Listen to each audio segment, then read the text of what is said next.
جانوروں میں کچھ عیب ہیں، اگر چھوٹے چھوٹے عیب پائے جائیں تو واجبی قربانی کے طور پر بھی قربانی کا جانور جو ہے وہ جائز ہے، اسے آپ ذبح کر سکتے ہیں۔ کوئی جانور ہے کہ اس کا سینگ جو ہے وہ ٹوٹ گیا ہے،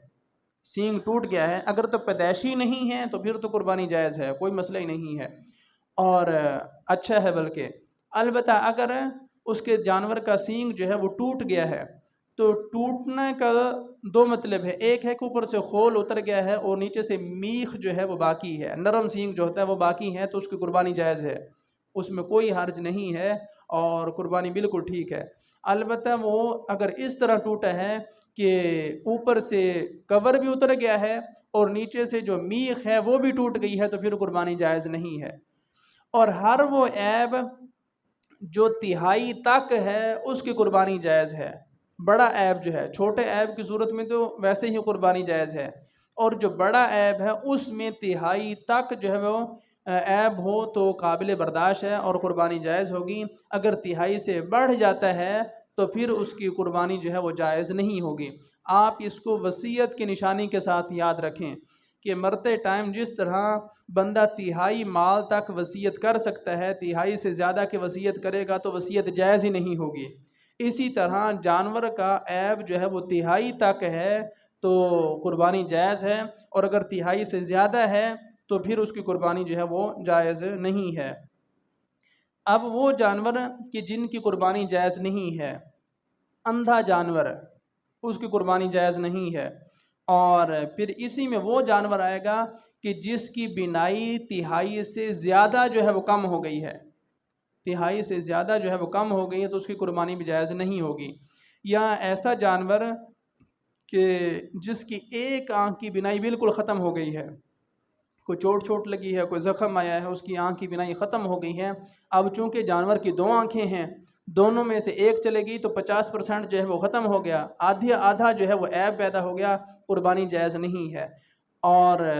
اسی طرح جو ہے وہ اگر اس کی بینائی کم ہوئی ہے تو اگر تہائی تک ہے تو جائز ہے، اگر تہائی سے زیادہ جو ہے وہ نظر کم ہو گئی ہے تو اس کی بھی قربانی جائز نہیں ہوگی۔ اس کو چیک کرنے کا بھی طریقہ بتایا گیا ہے کہ جو صحت مند جانور ہے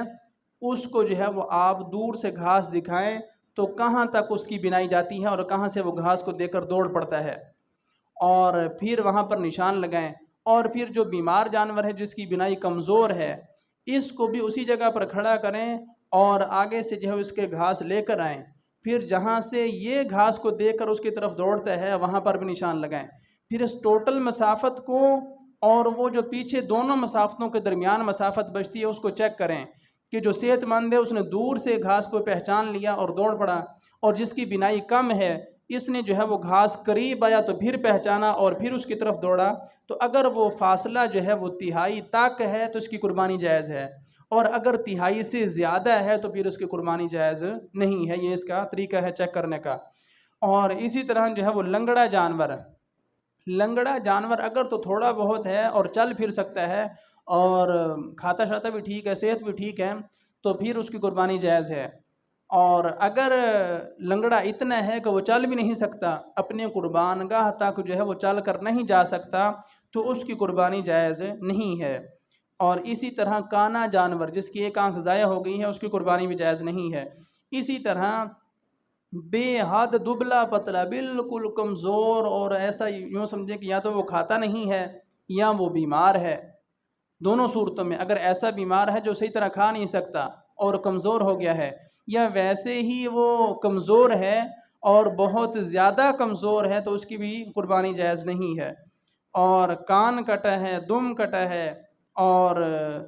دانت ہیں